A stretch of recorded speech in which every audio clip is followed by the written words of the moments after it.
ok, les gars, on est dans le noir, c'est le début de la tute rentrée, là. En maïotique, hein, bien sûr. Alors, on va s'asseoir, on va se mettre pépouze, un peu de lumière, s'il vous plaît. Pas comme ça, pas comme ça, c'est bien comme ça. Waouh, les gars, l'équipe, que dis-je? Un peu d'énergie, là, pour cette tute rentrée. J'espère que vous allez tous bien, que vous êtes chaud, que vous êtes bouillant. On va être rapide et efficace aujourd'hui. Ok, donc, pour vous présenter un peu la maïotique, rapidement, déjà, on a eu les réponses des profs, donc c'est cool, on sait comment ça se passe et vous n'allez pas travailler des cours pour rien, ok? Donc, je reprends un peu mon souffle, hein, après cette danse, ma foi, énergétique. Donc, maïotique, dans le sujet, du coup, avec l'odonto, vous allez avoir 15 QCM pour... Non. Ouais, c'était pas mal, ok. 15 QCM pour 20 minutes, ok? Dont 6 de maïotique. Donc, 6 QCM, du coup, en toute logique, vous avez 3 cours. Les profs ont répondu, vous avez 3 cours qui seront développement placentaire, sécrétion hormonale et modification physiologique. Donc moi, je vais m'occuper de de développement placentaire, et puis Arthur Être, s'occupera de modification physiologique de la grossesse, et puis de sécrétion hormonale placentaire. Donc, développement placentaire, c'est un cours qui reprend à 60% à peu près ce que vous avez vu au S1 dans le cours du placenta, ok? Et l'autre partie est cool, vous allez voir, c'est tranquille. C'est un petit cours. La fiche, elle fait 6 pages, il me semble, un truc comme ça. Donc c'est tranquillou. Sécrétion placentaire que vous allez voir avec Arthur, c'est un peu plus long et c'est un peu plus fastidieux, mais c'est très intéressant aussi. Ça concerne tout ce qui est hormones, et cetera, pendant la grossesse au niveau du placenta. Les modifications physiologiques, c'est le big cours où avec pas mal de pages, plein de choses à apprendre. Enfin, moi, je trouve ça super intéressant aussi, mais il y a pas mal de trucs à apprendre, effectivement. Mais bon, vous avez que 3 cours, contrairement à l'année dernière où vous en avez 8. Mais bon, on avait entre 20 et 34 QCM. Donc voilà. On va débuter tout de suite. Si j'arrive à partager l'écran, je pense que ça, c'est pas mal. Partager, OK. Normalement, vous devriez bien voir.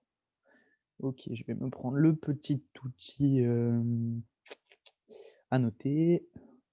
Je sais pas en fait si vous voyez la barre d'outils ou pas vous? J'espère pas. Au moins elle sera pas au milieu. Souris, donc là vous devez voir ma souris. On est parti.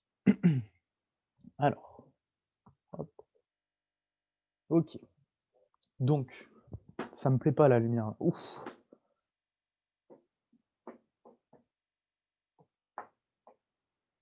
Pas mal ça. OK, donc les rappels d'embryo que vous avez vus au premier semestre, on reprend de toute façon, si vous vous souvenez de ces cours-là, tant mieux. Ça vous aidera. Si vous en souvenez pas, il y a rien de compliqué, puis de toute façon, il n'y aura pas de QCM, sur l'embryo, hein, c'est sûr, vous avez que 6 QCM, sur 3 cours, ils feront tomber des trucs, enfin, ils feront tomber de la maïotique, donc vous inquiétez pas, ça, c'est pas à apprendre, puis c'est facilement, c'est facile à apprendre et de toute façon, vous avez pas des pages et des pages là-dessus. Donc, au niveau de notre petit utérus qu'on voit ici, du coup, on va avoir l'ovule qui est sécrété dans l'ovaire, qui passe dans la trompe et qui va être fécondé au tiers externe, du coup ici. Donc, dans la trompe, il va se passer toutes les étapes de la segmentation que vous avez vues en embryo au premier semestre. Et puis, l'œuf va arriver dans la cavité utérine au 4e jour post-conception. 4e jour, voilà. Et puis, du coup, on va avoir à ce moment-là, on sera en stade morula. Et donc, on va avoir une population, je vois pas ma souris, une population cellulaire ici, qui est le trophoblaste. Et on verra sur la diapo d'après, vous l'avez déjà vu, mais le trophoblaste va se diviser en syncytiotrophoblastes et en cytotrophoblastes. Appendu à l'intérieur de cette couche cellulaire, ici, on voit qu'on a le bouton embryonnaire, qui lui est plus interne du coup. Notre œuf, il va passer 2 jours sans vie, avec vie plutôt, mais sans implantation dans la cavité utérine, ok. Et puis, du coup, il va s'accoler tout doucement, comme on le voit ici, il va s'accoler à l'épithélium utérin par le pôle embryonnaire. On voit le petit bouton embryonnaire ici, donc. il s'accole par le pôle embryonnaire. Et donc après on va avoir l'anidation qui va se faire entre le 6e et le 12e jour post-conceptionnel. Ça correspond puisque on était au 4e jour ici, on a eu 2 jours sans vie et puis on est au 6e, donc ça se fera entre le 6e et le 12e jour. OK. Donc le développement des villosités, c'est, ce qui a été développé dans le cours du S1, le placenta. Donc normalement, vous devriez avoir les bases. Sinon, de toute façon, je le réexplique. Je déplace ça ici. OK.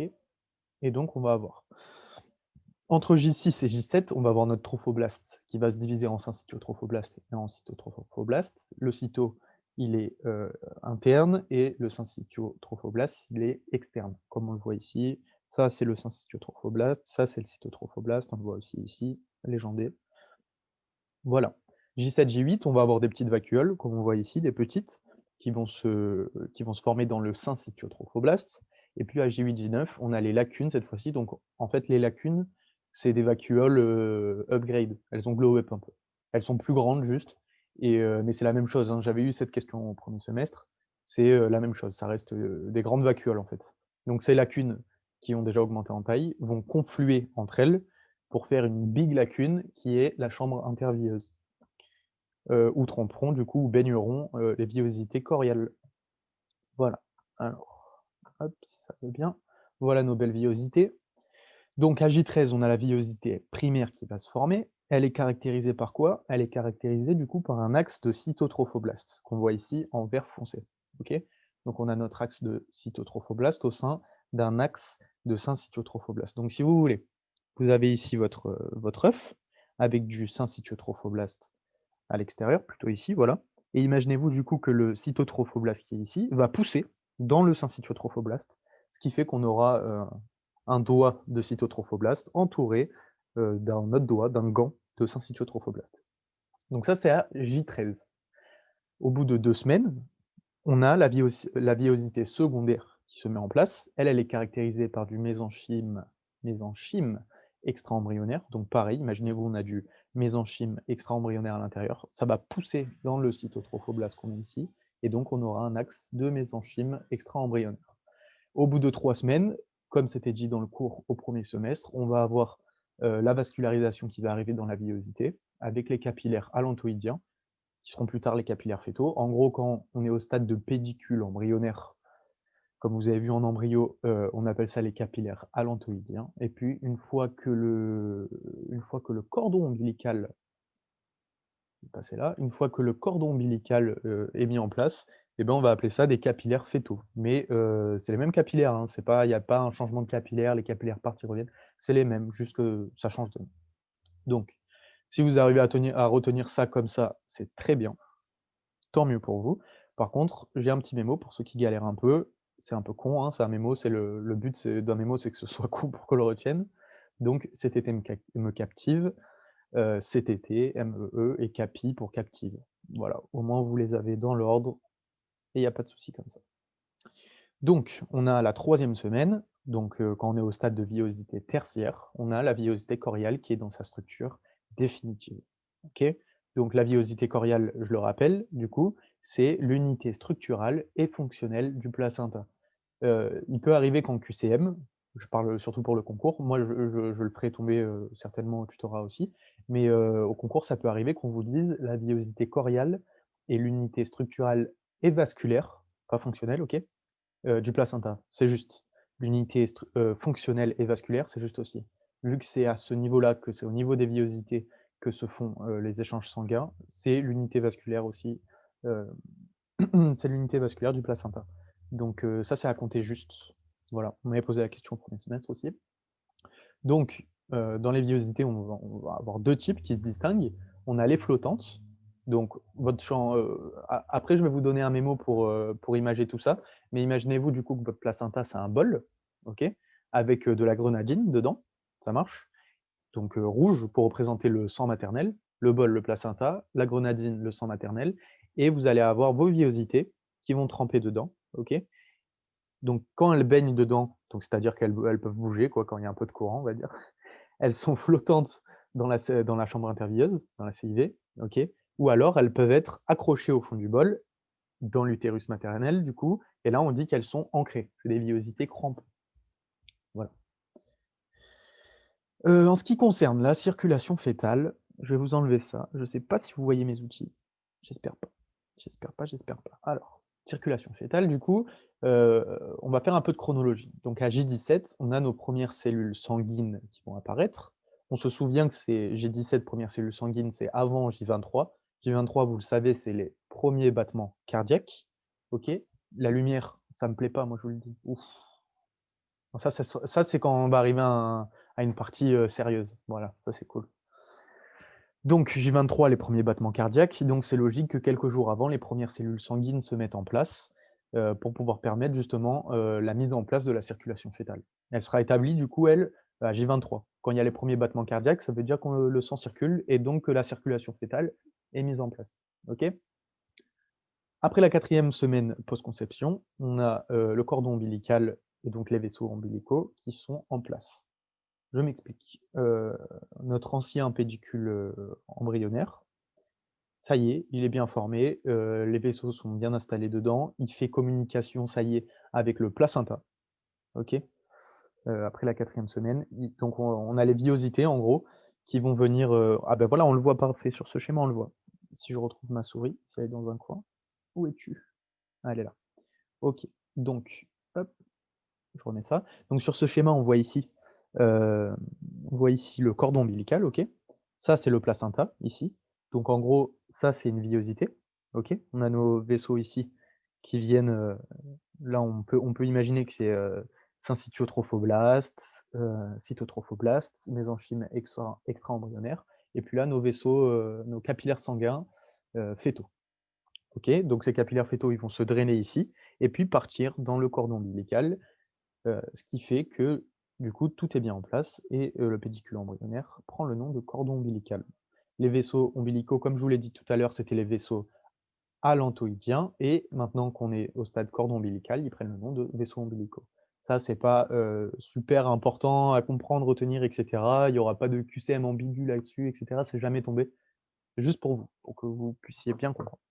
Je bois un coup, excusez-moi. OK, ça fait du bien, par où ça passe. Et puis à J30, on a la veine ombilicale droite qui régresse. Donc imaginez-vous de base dans le pédicule, dans le cordon, on a 2 artères de veine. Et puis à J30, on a la veine ombilicale droite qui régresse. Et ça, c'est important de se le mettre dans un coin de la tête, puisque si une veine ombilicale régresse, ça veut dire qu'on n'aura plus qu'une veine. OK? Donc truc important à retenir, on a 2 artères ombilicales et une veine ombilicale gauche. Gauche, c'est pas important à retenir, c'est surtout une veine qu'il faut retenir. Voilà, c'est important à retenir parce que ça peut tomber en QCM. 2 artères, une veine et puis, c'est pas développé dans ce cours-là, mais dans le cours du placenta OS1, vous avez vu que, les artères ramènent les déchets et le CO2 et que la veine, elle, apporte l'oxygène et les nutriments. C'est inversé en gros par rapport à la circulation générale du corps. C'est comme la circulation pulmonaire, la petite circulation que vous voyez en anat ou en physio, il me semble. Donc c'est la même chose, c'est inversé. Il faut faire attention et bien comprendre ça. Il en parle pas trop dans ce cours, mais c'est quand même important à comprendre pour la maladie. Voilà, donc la circulation fœto-placentaire toujours. Le réseau vasculaire fœto-placentaire est un système clos. OK? Donc là, j'aurais aimé vous expliquer mon petit mémo. Je pense qu'on va avancer un peu les diapos pour que je vous explique. Ce sera plus utile maintenant, voilà. Donc j'ai un verre, c'est parfait. Donc là, imaginez ce verre. OK, petit placement de produit, l'auberge. Ce verre, c'est le placenta. OK? C'est la chambre intervieuse, plutôt, que le placenta. Ça, c'est une chambre intervieuse, OK? Donc, à l'intérieur, j'ai de la grenadine. C'est de l'eau. J'aurais bien aimé que ce soit de la grenadine, mais c'est de l'eau.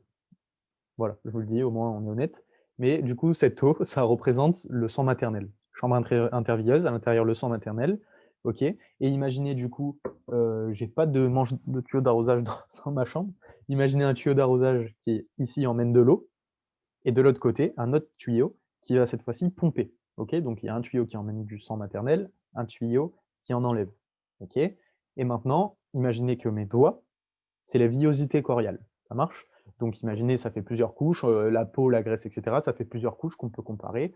au syncytiotrophoblaste, au cytotrophoblast, au mésenchyme extra-embryonnaire et puis, à l'intérieur, moi, j'ai des capillaires, OK? J'ai des petites veines, des petites artères qui vont dans mes doigts, qui sont dans mes doigts, des petits capillaires et donc vous êtes bien d'accord que mon sang, il est à l'intérieur des capillaires, il n'en sort pas et qu'autour du sang, il y a les capillaires, le mésenchyme, le cytotrophoblast, le syncytotrophoblast.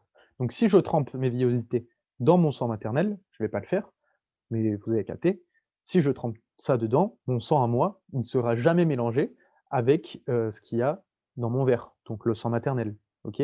Donc ça, c'est important à retenir, OK? C'est le truc, c'est que le sang maternel, mon eau dans mon verre et le sang fœtal, le sang dans mes capillaires ne sont jamais en contact, jamais directement en contact. OK? Voilà, on y revient.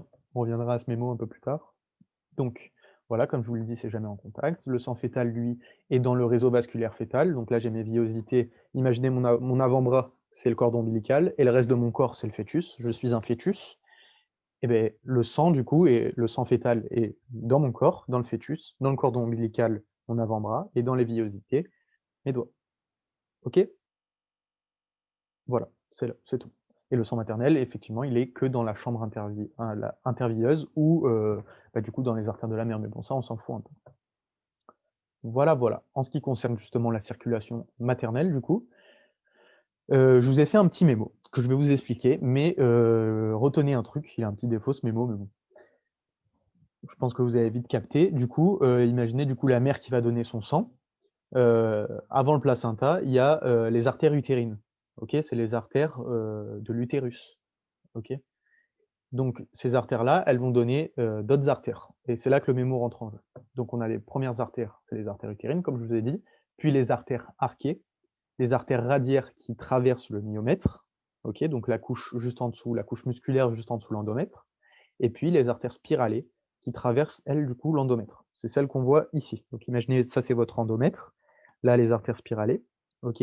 Et puis, imaginez le en blanc ici, c'est votre myomètre et beh, ça c'est le début de l'artère radiaire et du coup qui elle est plus droite, OK? Ensuite, du coup, après mes artères arquées, on arrive dans la chambre intervieweuse ici, hop. Les petits échanges vont se faire avec, du coup, imaginons qu'ici c'est une villosité qui rentre dans la chambre intervieweuse. C'est pas du tout ça, hein, là on les voit pas, mais bon, imaginez-vous. Et puis une fois qu'on a nos échanges qui sont faits, du coup, que c'est rentré, tac, tac, tac, et beh, on a récupéré les déchets et le CO2 et donc ça va repartir par le sinus veineux, qui est ce petit trou ici, et puis les veines utérines. Le mémo, pour le comprendre, AHA, AHA, bon aussi on n'a pas tous les mêmes, on n'a pas tous les mêmes références. Donc si vous voyez que le mémo vous parle, utilisez-le. Si ça vous parle pas, vous embêtez pas forcément, à l'utiliser parce qu'apprendre un mémo, c'est pas forcément une bonne chose aussi. Si vous voyez que ça vous plaît, prenez-le quand même et heu et donc voilà. Donc alors, AHA du coup, c'est, que dis-je? C'est pour appeler la police dans une situation où on a quelque chose à se reprocher quoi, souvent, hein, on va dire ça. 22, voilà, bon bref. AHA du coup pour, arquer. Ramen pour radiaire. Derrière, on a Mimi, comme Mimi Mati, parce que ça traverse le myomètre. Et puis en speed pour endomètre et spiralé. Derrière, on a le Si pour chambre intervieweuse. Ça fait le C et le I. Et ça va, vous me jugez pas sur la faute d'orthographe, s'il vous plaît. On l'a tous fait quand on était au collège en 2012, là.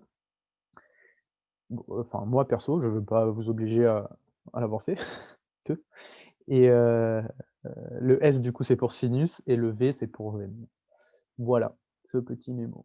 Donc à retenir, super important, le placenta, il est hémocorial. Donc on a un échange entre le sang maternel et les villosités coriales.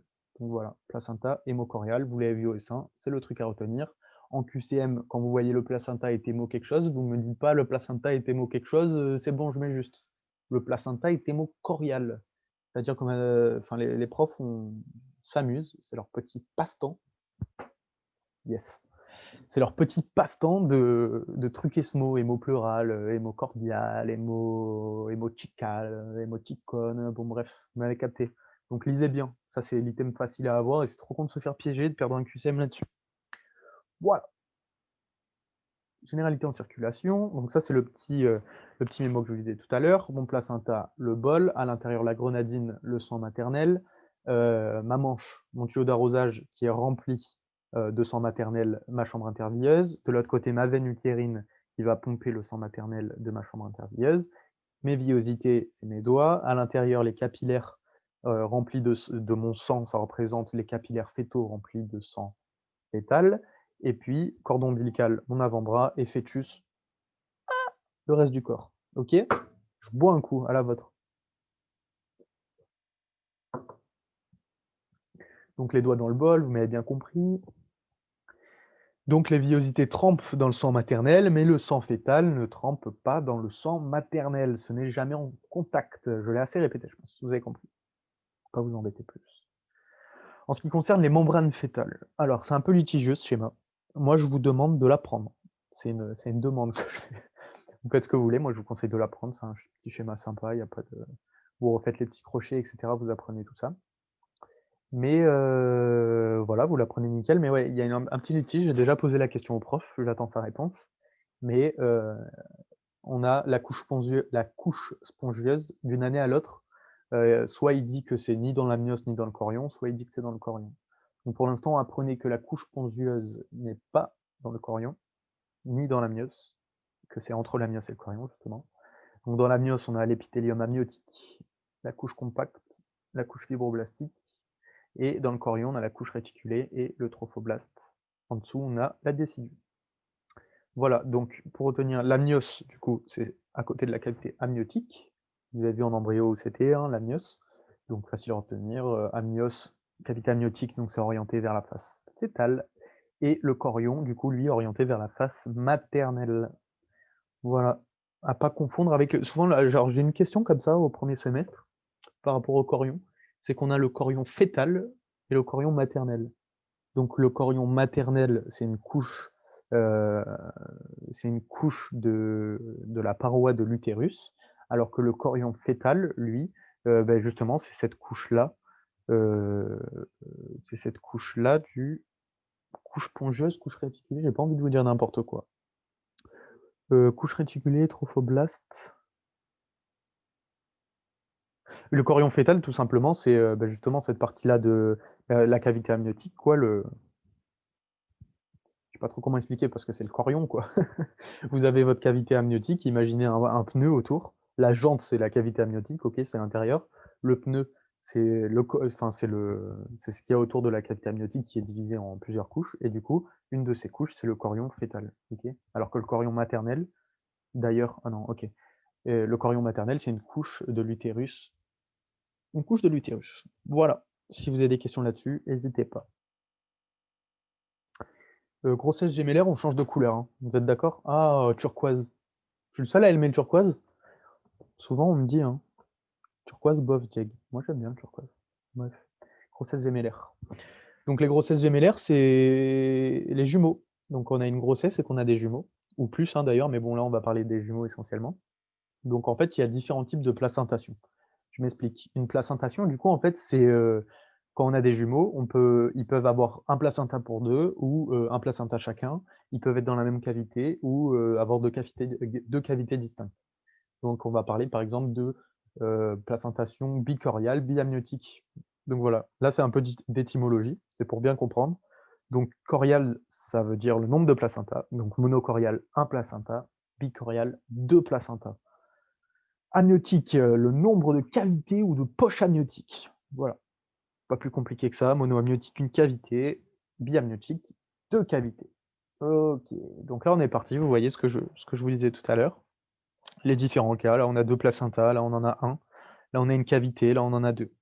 OK, donc on va voir ces différents cas et ça c'est important. Pour les QCM, à mon avis, c'est sûr que vous allez avoir un QCM là-dessus, donc voilà. Je vous ai préparé des petits mémos aussi, on va en parler. OK, donc pour la placentation bicoriale biamniotique, qui est ma souris est-elle? Elle est là. OK, donc ça, c'est la bicoriale biamniotique. On voit qu'il y a 2 cavités amniotiques et 2 placentas. Ces placentas, ils sont séparés par la membrane interplacentaire.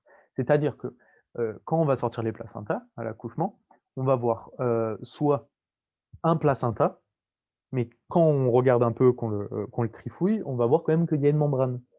OK? Donc si les placentas sont fusionnés, il y a quand même cette membrane, elle est trouvable. Et s'ils sont totalement séparés, il y a aussi une membrane interplacentaire qui est, bien visible. En fait, c'est si elle est plus ou moins, visible. Voilà et on a, ce type de placentation, c'est la grande majorité des grossesses gémellaires, donc on a 75 des grossesses. Le petit mémo. Pourquoi il y a marqué Bic Bam ici? Bic, vous le savez, c'est la marque des stylos. Est-ce que j'en ai un? Je pense qu'on a tous un Bic, qu'on nous l'ait donné ou qu'on l'ait acheté. Je dis ça et moi je vais pas en avoir. Bon, un 4 couleurs. Très bien, mon outil favori. Le 4 couleurs Bic. Vous imaginez bien que ce mec, il a tellement vendu de stylos, sachant qu'il fait pas que des stylos. Il fait des briquets, il fait des planches à voile, il fait tout. Bientôt, il a une prépa Bic et cetera.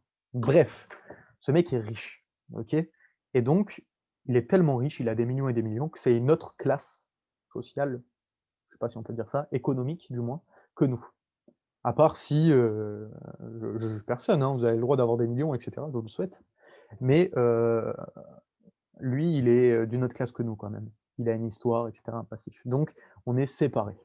Les classes sociales sont séparées. Donc vous allez retenir que pour Bicorial biamniotique, on est séparés par la membrane interplacentaire. Aussi, il est tellement riche qu'il a forcément beaucoup plus d'argent que vous, donc il a un pourcentage de fortune beaucoup plus élevé que vous. Donc vous retenez 75 ça parle de pourcentage. Grande majorité des grossesses gémellaires, 75 OK? Et dernier truc que j'ai pas marqué dans la diapo, qui est important, Heu, c'est marqué ici, inférieur à 2 jours. Donc en fait, on va avoir une division de l'embryon, OK? On va avoir une division précoce de l'embryon, donc inférieur à 2 jours. Pourquoi je trouve plus ma souris? Inférieur à 2 jours. Elle veut pas passer ici. OK, voilà, inférieur à 2 jours. Vous voyez qu'ici, c'est 8, 14 et 3, 7, donc précoce ici.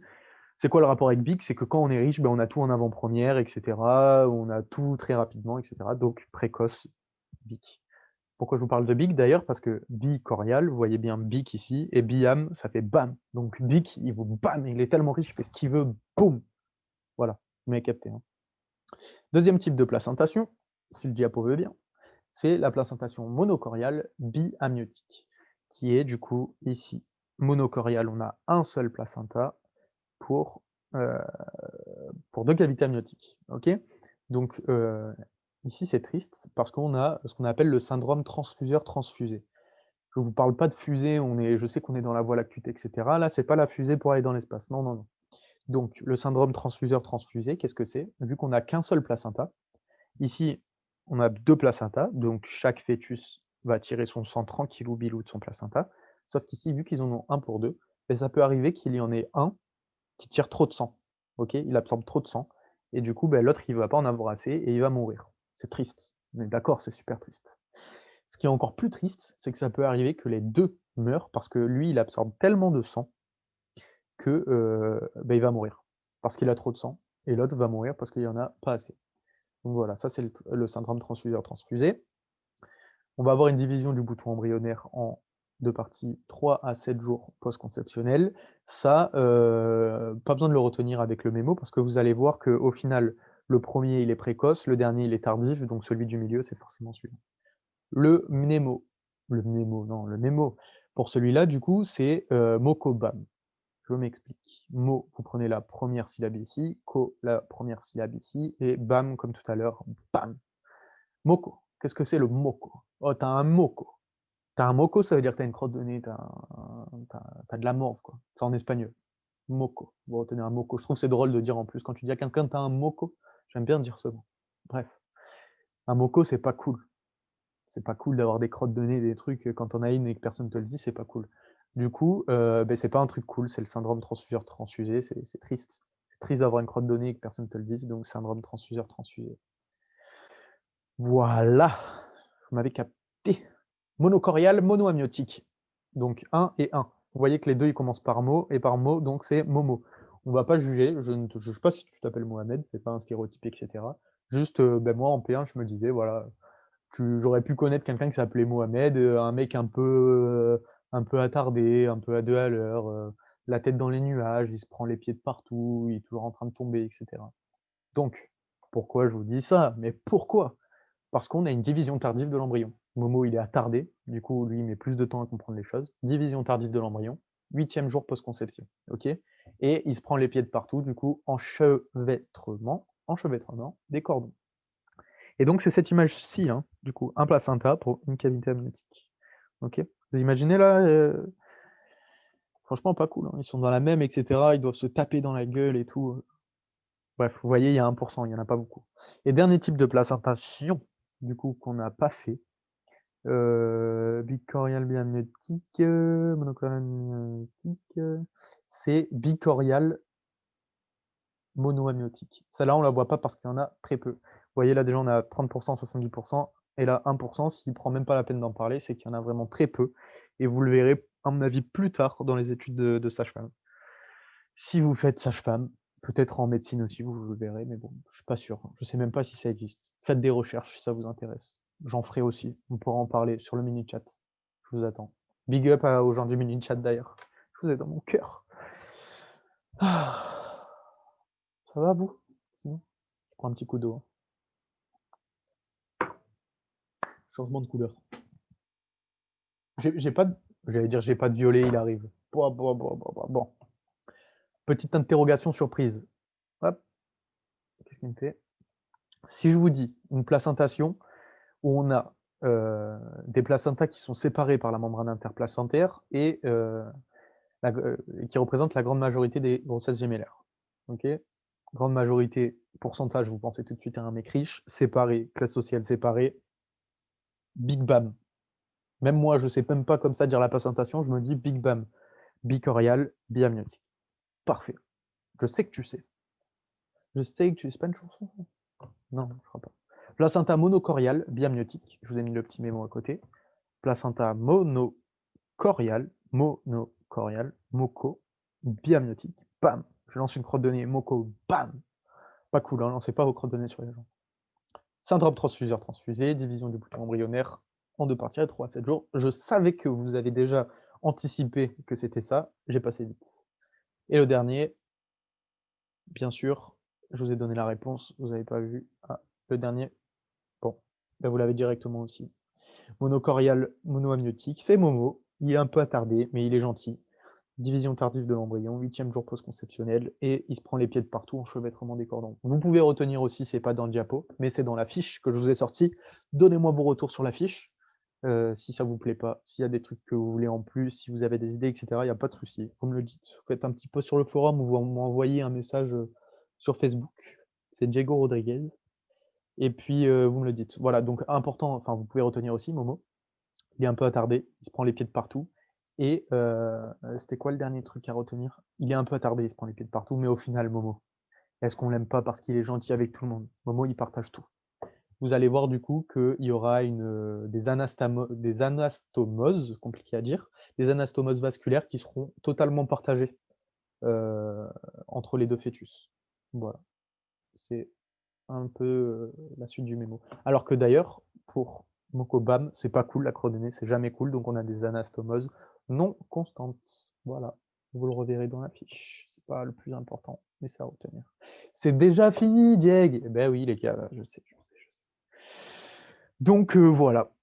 Pour revenir sur les réponses des profs, du coup, c'est disponible sur le forum dans la section réponses des profs en maïeutique. Du coup, voilà, ils ont confirmé le programme, développement placentaire, sécrétion hormonale, modification physiologique de la grossesse. Et puis, ils ont le professeur Delotte, qui est le référent de la matière, a aussi confirmé changement de couleur pour les réponses. Il a confirmé qu'il n'y aurait pas de changement qu'il n'y aurait pas trop de changements de support, etc. Il m'a dit, je ne sais pas si je l'ai mis dans les réponses, il m'a dit aussi que voilà, il ne comptait pas changer trop de trucs parce que pour lui, vous aviez assez d'incertitudes, de galères, etc. Donc, qu'il n'allait pas être méchant avec vous. Je l'espère. Il n'est pas méchant de l'autre, c'est un amour. Madame Macagnan, c'est la directrice de l'école des sages-femmes, pour ceux que ça intéresse. Elle est, ma foi, gentille aussi. Et les QCM au concours en modification physiologique, Arthur, il vous en reparlera, mais vous allez en avoir que 2 ou 3. Je ne pense pas qu'elle soit méchante, mais c'est un cours à bien apprendre hein, quand même. Contrairement à développement placentaire, sécrétion hormonale et modification physiologique, c'est quand même faut apprendre. Il y a beaucoup d'apprentissage, un peu moins de compréhension, c'est beaucoup de chiffres et cetera. Mais c'est super cool quand ça vous intéresse et même si ça vous intéresse pas, c'est cool à savoir. Je sais que les premières fois où je voyais le cours, j'étais un peu en mode, «Ah ouais, putain, sérieux?» Voilà.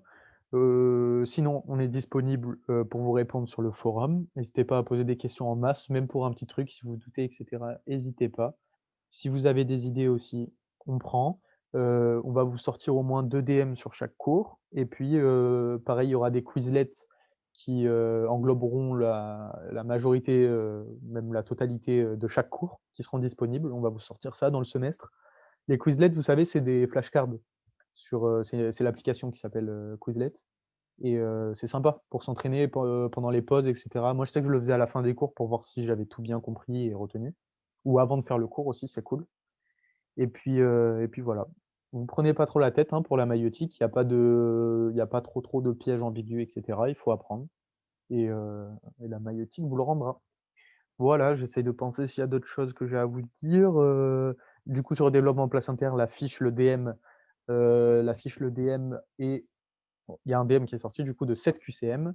C'est beaucoup, sachant que c'est un petit cours, mais bon, au moins, entre le concours blanc et le DM, vous avez déjà une bonne partie des QCM qui peuvent tomber. Sachant que c'est souvent la même chose en vrai qui tombe, à peu près. Les QCM sont pas difficiles de développement placentaire. Et puis voilà, la fiche, le DM, vous avez les diapos qui sont disponibles dans le centre de téléchargement de la tuto rentrée, dans notre centre de téléchargement à nous aussi. Et puis, voilà. Pour ceux que Sage-Femme ça intéresse, n'hésitez pas à venir me poser des questions direct en privé ou sur le forum. Il y a pas de souci, je peux vous répondre. Moi, je sais que ça me motivait de parler avec, des gens qui étaient passés, dans la filière que je voulais.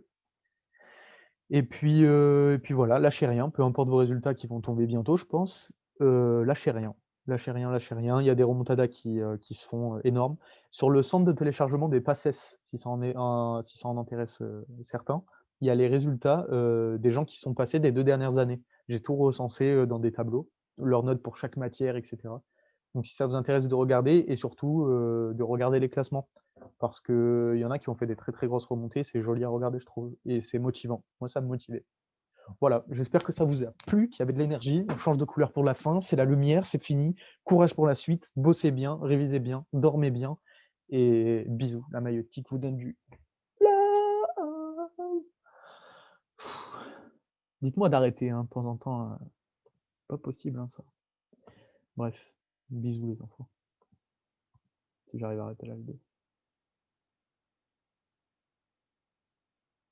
J'espère que j'ai filmé, hein. Moment golden, je le laisse à la vidéo ce moment. Oh my god, imagine ça a pas filmé. J'arrive pas à sortir du diapo. Je le laisse. Je le laisse jusqu'au bout. Vous aurez ce moment pour ceux qui sont restés jusqu'à la fin. Where is my... Ouais, ouais. Ok. Les gars, j'ai l'impression d'être un papy de 60 ans qui comprend pas comment ça marche. Je le laisse, hein. Je le laisserai. C'est sur YouTube. On pourra se moquer de moi indéfiniment. C'est terrible ce qui se passe. Donnez vos pronos. Quand est-ce que je vais réussir à arrêter cette réunion? Dites-le moi. Vais-je mourir vieux au moment où j'arriverai à arrêter la réunion? C'est une question que je me pose. Une question que tout le monde devrait se poser. Waouh! Vous allez pouvoir en faire un mème et tout. Voilà, putain, putain, putain. Ah, les gros mots, ça y va, etc. Ça y est, je suis fini. Je suis fini. Tout arrêté. C'est super, c'est horrible, hein, parce que je vois la barre qui apparaît quand je passe la souris dessus. Elle me dit ciao. Ça, c'est ciao. Ouais. Bah, les gars, ça sera sur YouTube, hein. Je vais pas la couper la vidéo. Enregistrer, effacer mes dessins.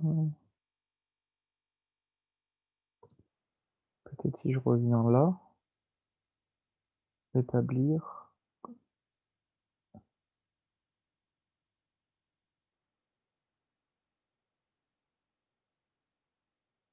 Incroyable. Faites-en des mèmes, hein. Si vous avez du temps ou pendant une pause là, pendant un caca, faites-en des mèmes, hein, parce que là, pas possible. Là, surtout, je suis en train de bader, de me dire, ça va pas enregistrer, quoi. Ça va pas enregistrer. La cata, quoi. La fin du monde. Bon, c'est drôle 2 secondes là, mais... Ah! Oh! Arrêtez l'enregistrement. Les gars, bisous, prenez soin